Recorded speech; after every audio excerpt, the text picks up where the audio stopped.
Okey. Assalamualaikum warahmatullahi wabarakatuh. Um, Waalaikumsalam. yang dihormati tuan ketua kita Al-Fadhil Ustaz Syaikhuddin Syafi'i, rakan-rakan guru yang dihormati Allah Subhanahu Wa Taala. Dan hari ini insya-Allah kita akan sikitlah berbual-bual ataupun temu bual lah untuk di bawah tajuk bagaimana ataupun amalan guru yang cemerlang. Tak, amalan guru yang cemerlang ketika mengajar dalam kelas lah khususnya. Ada. Jadi hari ini kita insya-Allah kita akan tanya ataupun temu bual mudah lah sikit sebanyak bagaimana mudah handle pelajar-pelajar kita ni sebab mudah pun banyak pengalaman dah dalam mengajar subjek hadis ni. Zaman saya lagi saya ingat mudah mengajar saya. Dah lah dulu.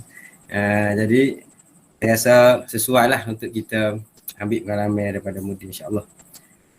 Jadi soalan pertama bolehkah Mudir kongsi sikit tentang latar belakang Mudir lah, latar belakang tentang pengajian bermula daripada awal lagi sehingga sekarang ni insyaAllah. Okey.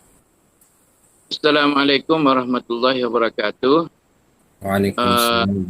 Terima kasih kepada Ustaz Fadli selaku pengerusi pada malam ini dan rakan-rakan sahabat Ustaz-Ustazah, Ustaz Izzat, ada dalam ni Ustazah Ibtisam, 3 orang je ada. 3 orang. Ustaz Fadli, Ustaz Izzat, Ustazah Ibtisam. Okey,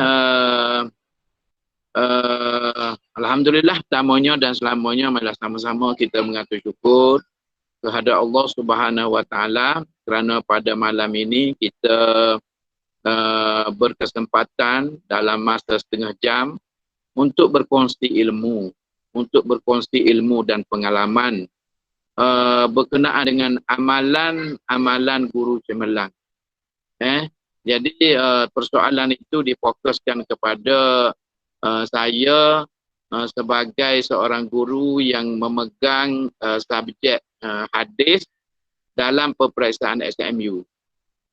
Di mana saja saya berada, saya memang cemerlanglah dalam PDP, sama ada PDP ataupun PDPC subjek hadis ini. Yang pertama sekali untuk kita nak jadi guru cemerlang, yang pertama sekali kita mesti mahir subjek yang kita nak ajar. Kita mesti mahir subjek kita nak ajar. Kita mesti mahir yang pertama sekali dari semua aspek kita kena mahir.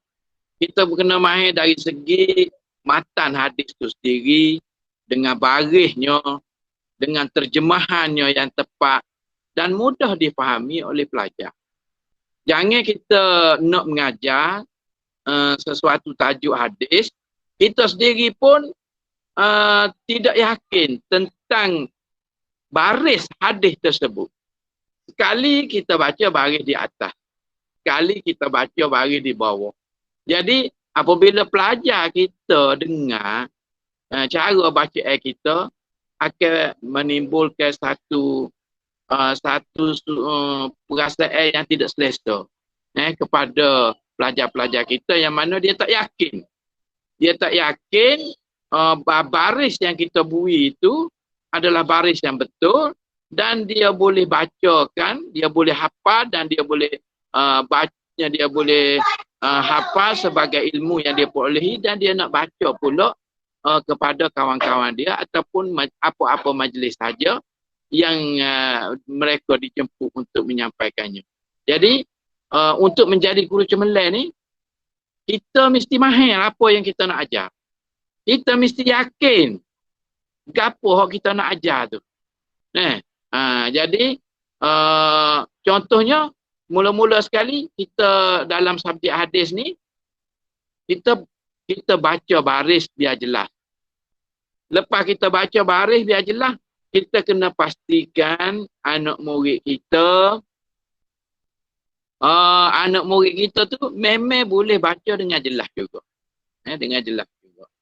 Jadi sebelum daripada kita mengajar ni, banyak persediaan. Yang pertama sekali, ni lah rasa yang pertamanya.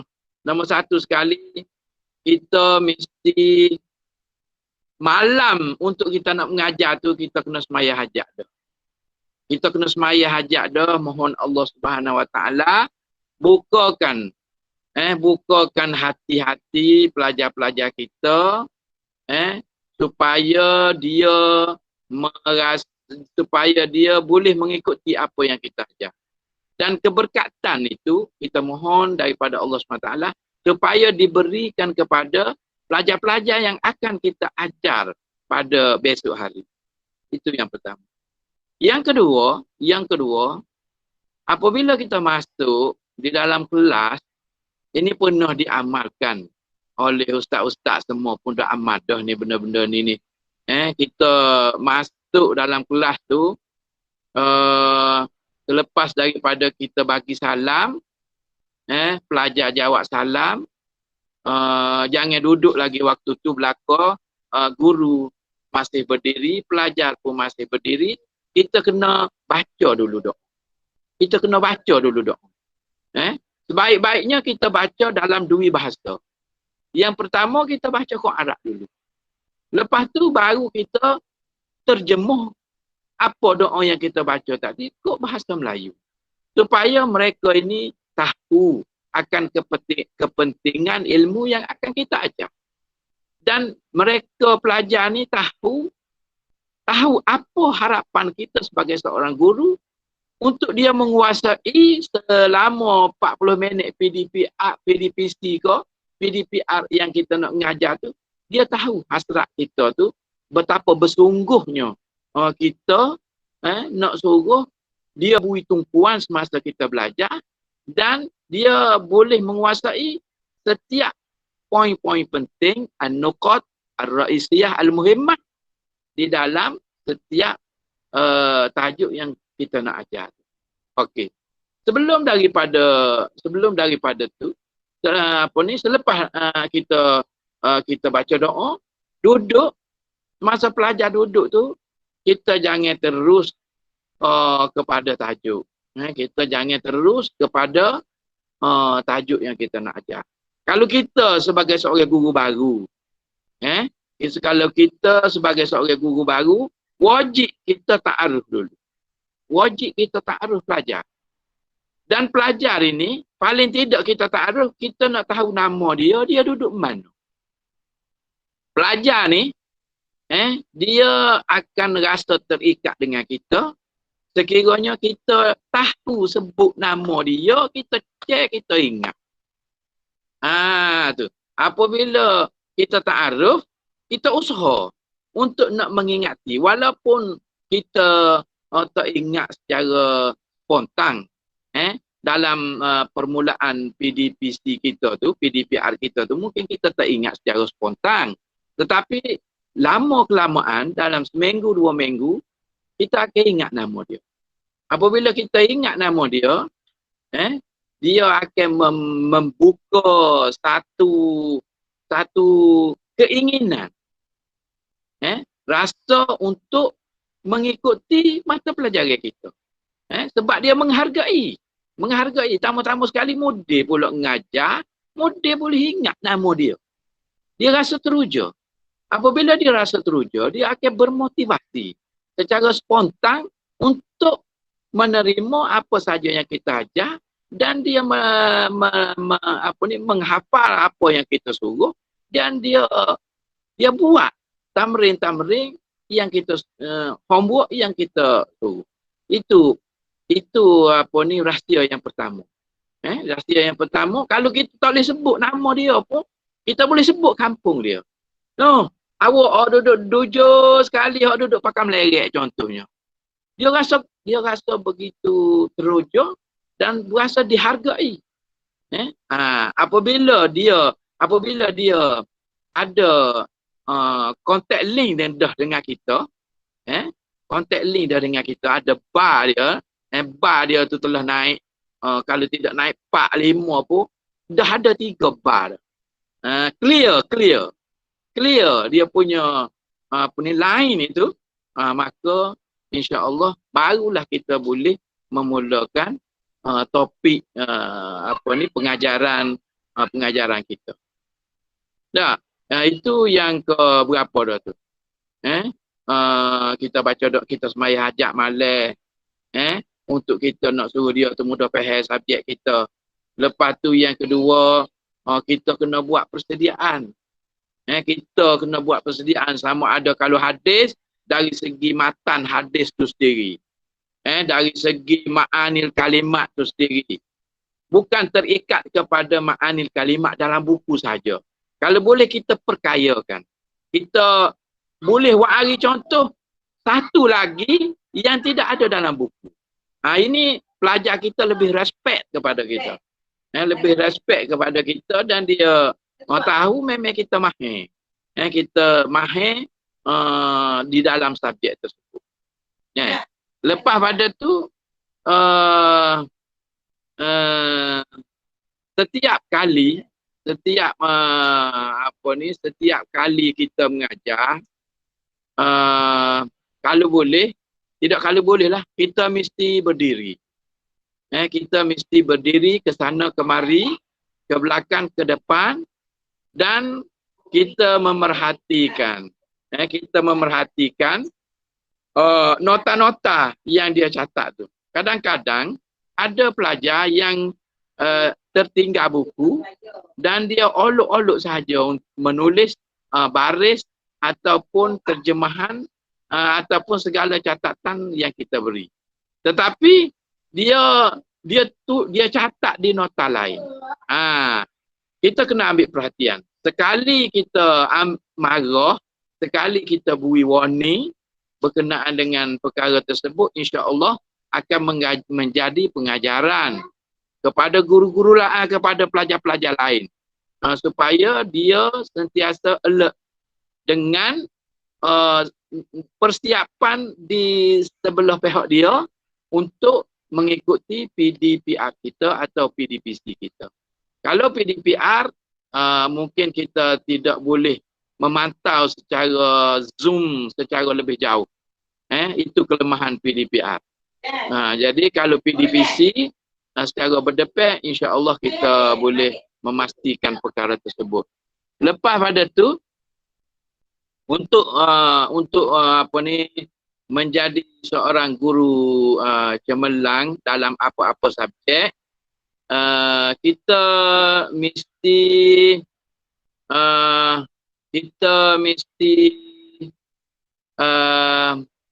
perjelaskan daripada awal. Untuk permulaan mukaddimah kepada subjek kita tu, kita kena tahu, kena royak selalu. Secara view-nya, secara view keseluruhannya, kita ni di muqarrar yang diwajibkan kepada pelajar semua berapa. Dia budak tahu daripada awal. Jangan tak royak benda tu. Budak tu dia macam kita larian apa tu, larian ada chop point tu. Merentah desa. Merentah desa tu. Kita kena bagi taklimat dulu ke budak tu. Okey, track kita sepanjang 5 km. Contohnya. Di setiap 1 km ada chop point. Ada chop point. Begitu juga dengan kita belajar, kita mengajar. Kita mengajar ni kena royak selalu. Okey, saya mengajar hadis, awak di tingkatan 4. Muqarrar, syllabus, SMU-nya ialah 13 tajuk. 13 tajuk. Bulan pertama kita akan habiskan 2 tajuk. Bulan kedua kita akan habiskan 2 tajuk. Kita akan buat perancangan tu. Perancangan dari segi taburan pengajaran tahunan tu kita kena kemas. Sebab itulah dalam buku rancangan mengajar kita, awal-awal lagi kita kena bentangkan planning pengajaran kita. Planning pengajaran kita kita kena ejah sebelum bulan Julai, mesti kita kena habiskan silibus. Sebelum bulan Julai. Walaupun peperiksaan bulan 10. Bulan Julai tu kita kena habis dah silibus. 3 bulan terakhir itu adalah kita latih tubi saja. Kita latih tubi, kita ambil soalan-soalan paling tidak 3 tahun ke belakangnya. Kita uli di setiap tajuk yang kita rasa penting untuk tahun tersebut. Contohnya kalau hadis selalunya dia keluar 6 tajuk. Tetapi jawab 4 tajuk. Kita sebagai seorang guru yang berpengalaman, apabila kita tengok soalan tahun ke belakangnya, maka kita boleh baca dah. Tahun yang akan tahun yang terkini akan keluar tajuk yang mana kita sudah tahu. Jadi jangan kita royak awal-awal kepada pelajar. Jangan kita spot awal, itu memunuhkan merosakkan profesional keguruan kita. Kita mesti mengajar berorientasikan ilmu pengetahuan dulu. Jangan berorientasikan peperiksaan lebih awal. Janganlah kita masuk mula-mula tu, okey, kita macam mana pun kita target mumtaz belaka. 120 orang calon kita nak mumtaz belaka. Okey, cara nak mumtaznya kita beri penekanan kepada ma'anil mufradat sebab dia markah yang mahal. Kita beri penekanan kepada syarah hadis sebab dia markah yang mahal. Dan kita beri penekanan kepada mayustam betul minal hadis. Jadi itu pembelajaran berorientasikan kepada peperiksaan. Kalau boleh sebelum bulan 5, kita jangan pendekatan kita jangan ke arah peperiksaan. Kita mesti mengajar secara keseluruhan tanpa kita spot subtopik yang ada di hadapan kita tu. Kita kena mengajar secara detail lah, secara detail. Lepas pada bulan 5 tu baru kita ke arah berorientasikan peperiksaan. Apatah lagi bila bulan 7 bila kita habis silibus tu, maka baru di situ bermulanya kita nak melihat pelajar kita menghafal mengikut kehendak soalan yang akan dikemukakan oleh pelajar. Jadi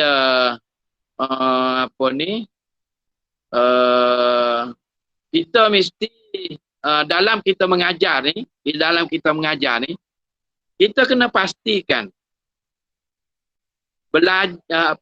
pelajar memahami apa yang kita ajar. Di akhir pengajaran tu, kita kena pastikan setiap pelajar memahami apa yang kita ajar. Sebab tu kena jelas. Barisnya kena jelas. Terjemahannya kena jelas. Hukum hakam yang berkaitan dalam perbincangan itu kena jelas kepada pelajar. Baru dia yakin, baru dia rasa minat untuk mengajar dan menghormati kita. Sebab itulah pelajar yang kita ajar, yang mana dia memahami apa yang kita ajar, dia akan menghormati kita dunia dan akhirat. Dia akan menghormati kita. Sebab itulah saya memerhatikan mana-mana kelas yang saya tidak mengajar, pelajar tersebut tidak menghormati saya walaupun saya sebagai seorang murid.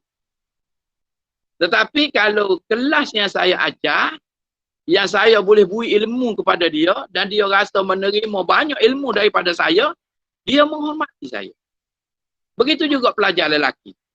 Betapa nakal sekalipun dia, tetapi apabila dia rasa boleh mengutip mutiara ilmu daripada kita, dia akan menghormati kita.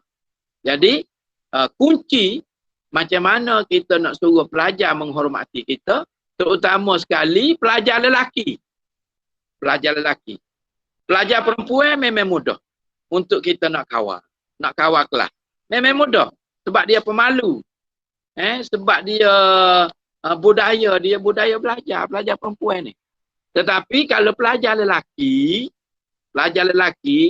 kalau kita tak pandai tackle dia, terutama sekali kalau kita mengajar, dia tak berapa faham, dia tak boleh terima, dia akan menjadi pelajar yang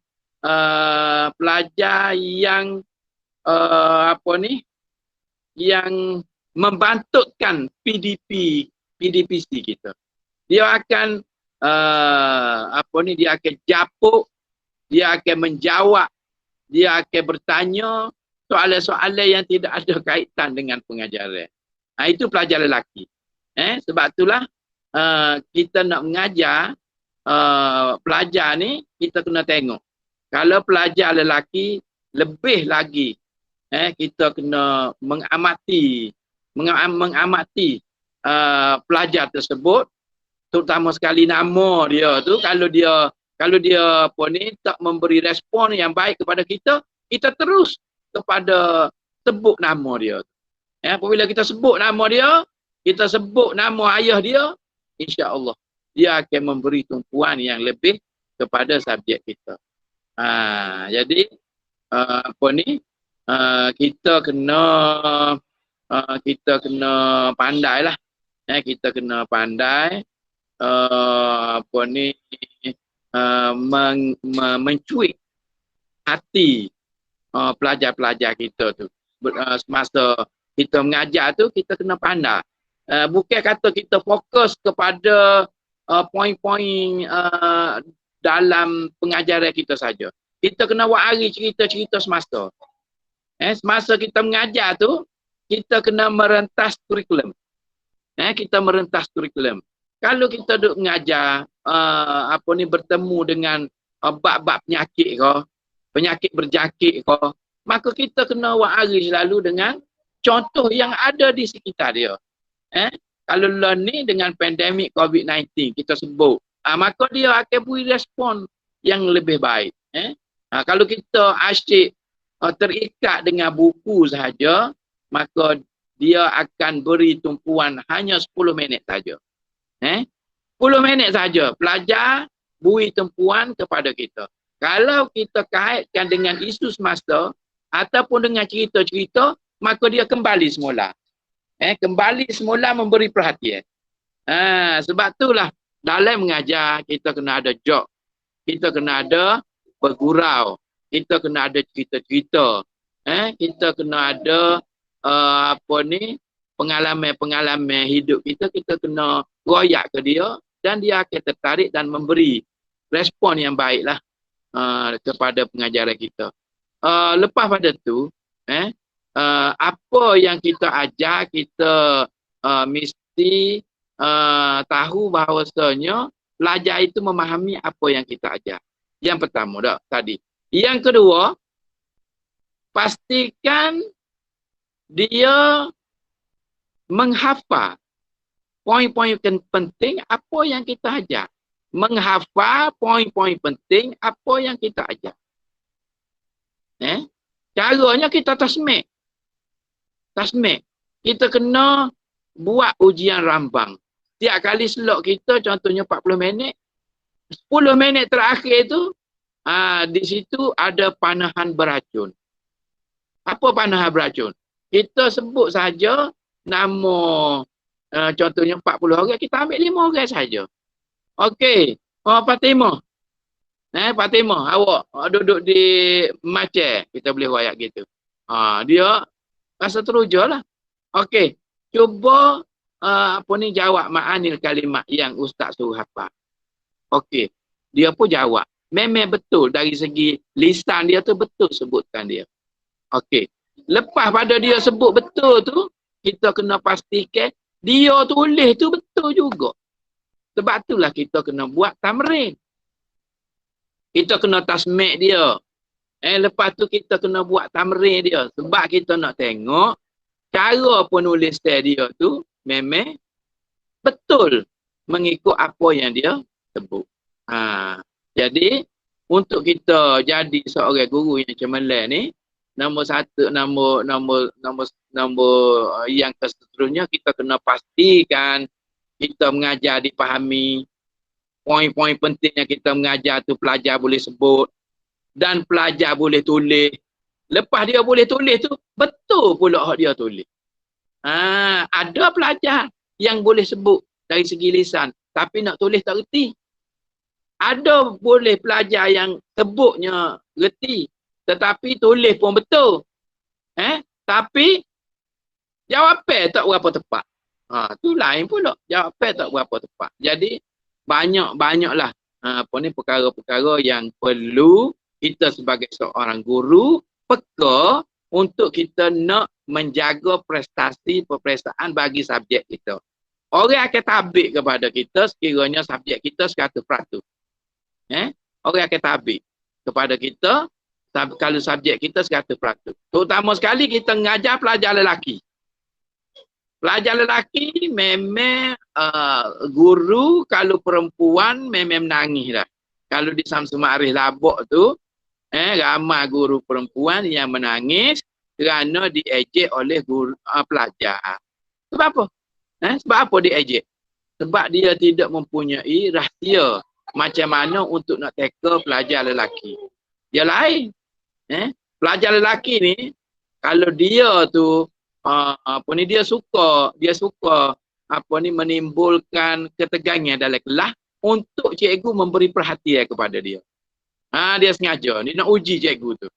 Kalau cikgu tu manja-manja, dia perlekehkan cikgu tu, dia pakat suka dalam kelas dan diejek, menyebabkan guru tersebut akan keluar kelas.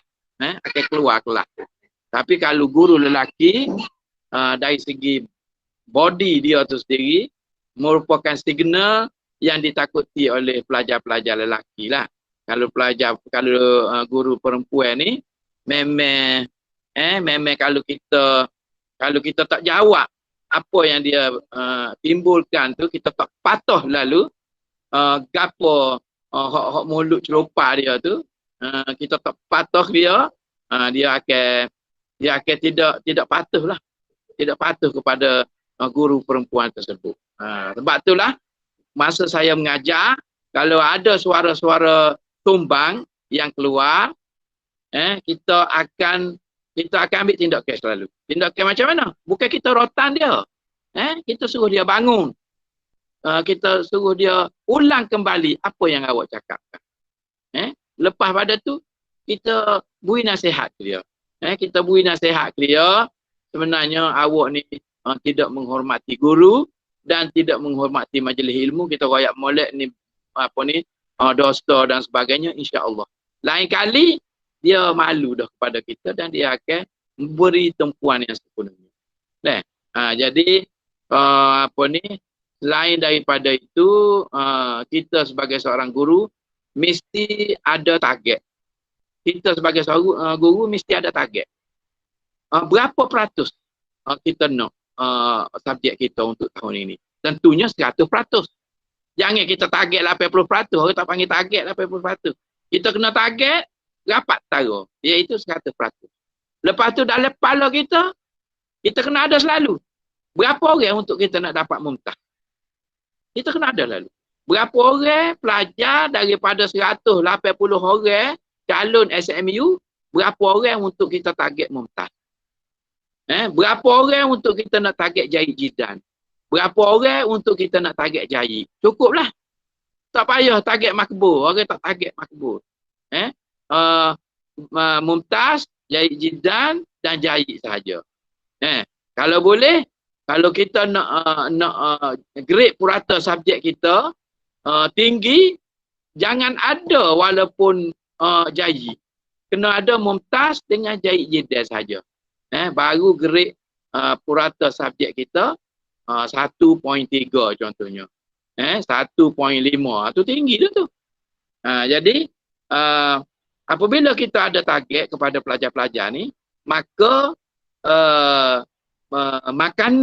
makanan untuk pelajar yang kita beri untuk dia kerja-kerja rumah dia dan sebagainya mestilah berbeza. Mestilah berbeza. Pelajar yang kita target mumtaz, mestilah kita beri soalan-soalan yang payah. Kita beri soalan yang banyak. Kita beri soalan yang payah. Kita latih. Kita latih daripada awal dia tu dengan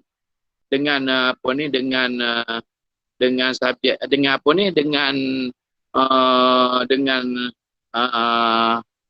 kerja-kerja yang memayahkan lah. Contohnya, kalau pelajar yang slow, kita suruh dia ngapa? Ma'anil kalimat sahaja. Tetapi kalau pelajar yang cerdik, kita suruh ngapa? Ma'anil kalimat dan syarah sekali. Barulah pelajar tersebut dia rasa tidak boring semasa dia belajar dengan kita. Kita kena tahu, kita kena kenal pelajar ni. Mana yang cerdik, mana yang pertengahan, mana yang slow. Sebab itulah kita buat streaming kelas tu. Yang pandai duduk di kelas Khadijah. Yang kurang pandai sikit duduk di kelas Aisyah. Sebab approach kita tu berbeza. Cara pengajaran kita tu kena berbeza. Jangan sama kita mengajar di kelas Khadijah, lagu tu juga kita mengajar di kelas Fatimah. Lagu tu kita tu bukan sebagai seorang guru cemerlang. Sebab kita tak kenal mad'u kita. Kita tak kenal mad'u kita. Rasulullah pun rajin berpesan. Dia suruh kita ni berkecek ikut qada uqulihim. Ikut qada pemikiran mereka. Kalau hak cerdik kita mengajar cara cerdik. Kalau hak slow kita mengajar cara slow. Dalam kelas tu sendiri, dalam kelas Khadijah tu sendiri, kalau boleh kita kena buat kumpulan juga. Sebab dalam kelas yang bijak tu dia ada lagi pelajar yang bijak 4-5 orang. Yang Safwatul Mukhtarah pula. Dah, hak step bisa-bisa letak suku. Hak pertengahan letak suku. Hak slow sikit, slow daripada kelas Khadijah tu letak suku. Hak tu hak lebih baiknya, tapi kita ni dengan cara ramai-ramai. Okey. Saya rasa itu sahajalah. Lepas tu kita kena perbanyakkan latih tubi lah. Kita kena banyak tamrin. Kena banyak kerja rumah. Kita tu jangan malas lah nak raih. Lepas tu kita raih pula jangan raih tipu-tipu. Kita kena raih betul, ikhlas. Lepas tu kita raih tu sebelum kita bagi kerja rumah dia, kita panggil mari duduk tepi kita. Awak salah sini, awak salah sini, awak salah sini. Kita perbetulkan. Jangan kita panggil nama dia kan, ambil kerja rumah awak ni.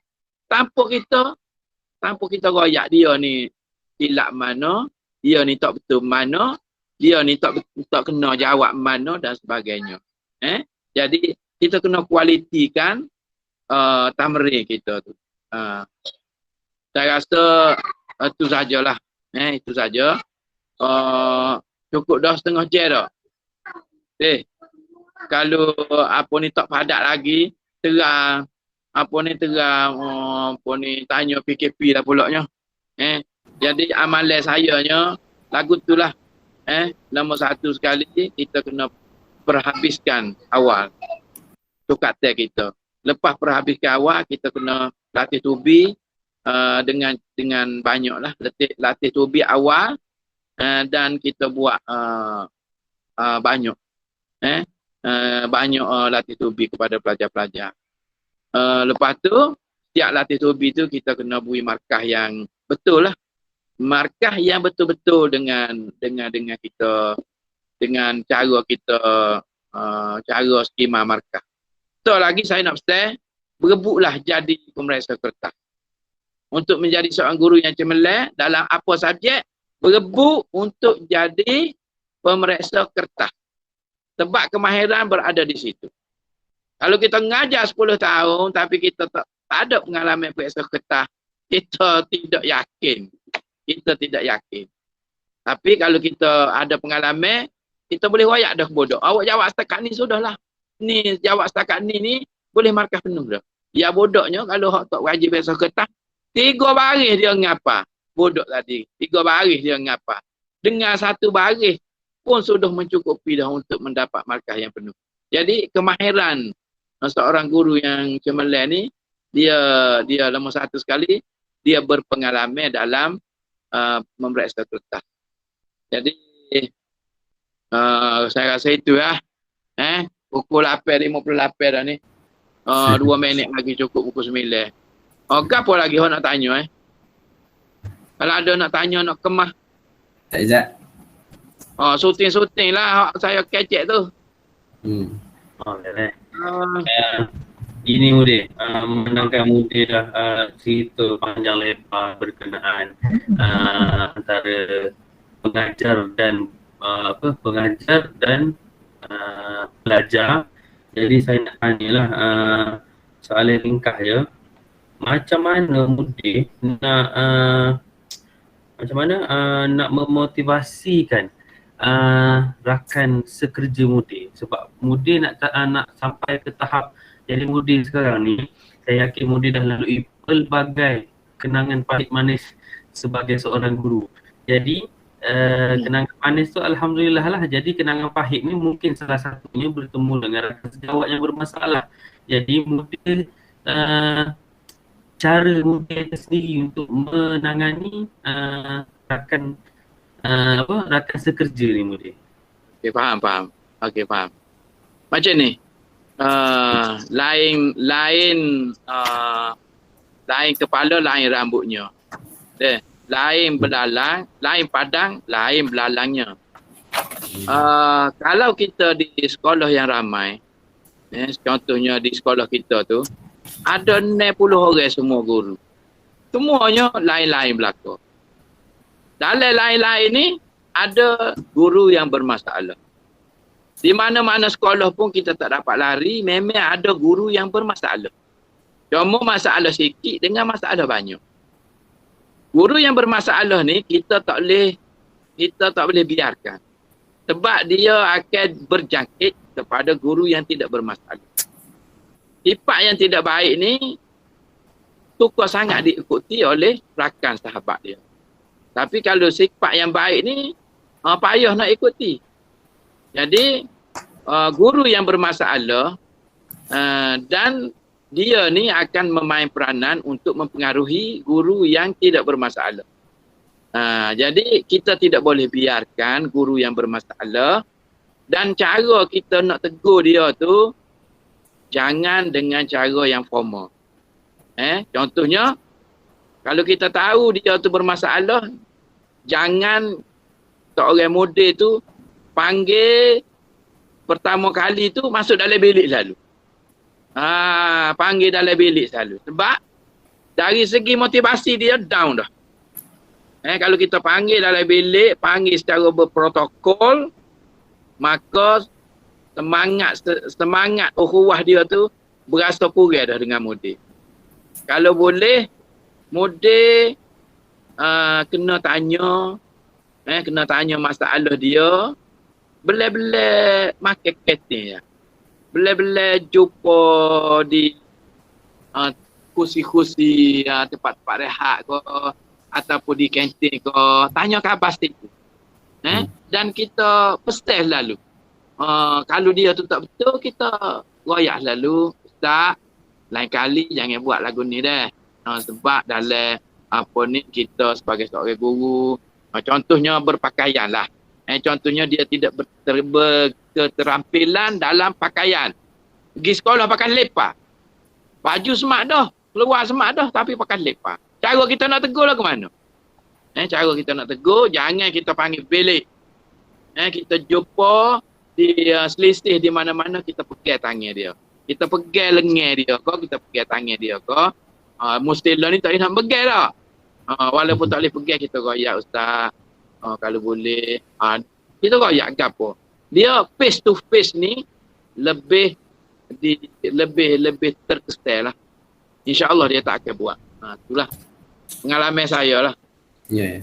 Ada juga pengalaman saya. Guru yang tak dengar kata ni, tak cakap nasihat, tak dengar, tak ada. Kita tak royak, kita nak tukar dia. Tapi kurang-kurangnya kita royaklah kau penolokan kata apa ni guru ni insya-Allah tahun hadapan mungkin tidak ada lagi di sekolah kita. Tu peranan tua dah tu. Dia akan kontak pejabat saya kantor dan pejabat ni dia dengar benar perkataan pengetua. Dia dengar benar perkataan pengetua berkenaan dengan PA perangai guru-guru. Gitulah. Okey, ada lagi soalan?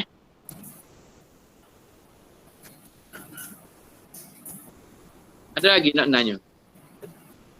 Ada lagi ah? Rasa tak ada dah ada. Tadi kita ni boleh golongan tadi. Sebabnya alhamdulillah lah. Malam ni pertama sekali terima kasih banyak jazakallah khairul jazak pada Tuan Mudik kerana orang panggil memberi sama yang baik lah pada malam ni untuk sama-sama kita membuat dan memberi sedikit pengalaman lah kepada kita bersama. Untuk kita ni sebagai guru ni meningkatkan lagi profesional kita sebagai seorang guru.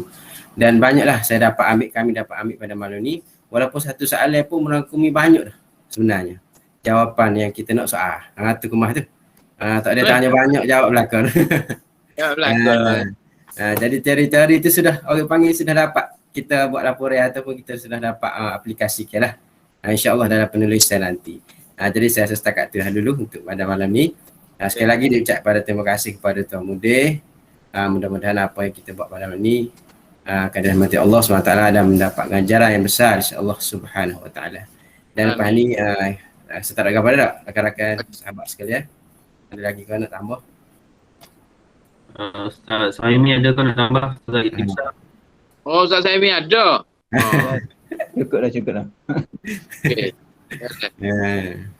Dan saya ada lah. Okey, baiklah dah. Kalau gitu insya-Allah. Terima kasih baiklah sekali lagi. Mungkin panjang umur insya-Allah kita jumpa pula lah pada buka sekolah nanti insya-Allah. Wallahu a'lam. Assalamualaikum warahmatullahi wabarakatuh. Waalaikumsalam warahmatullahi.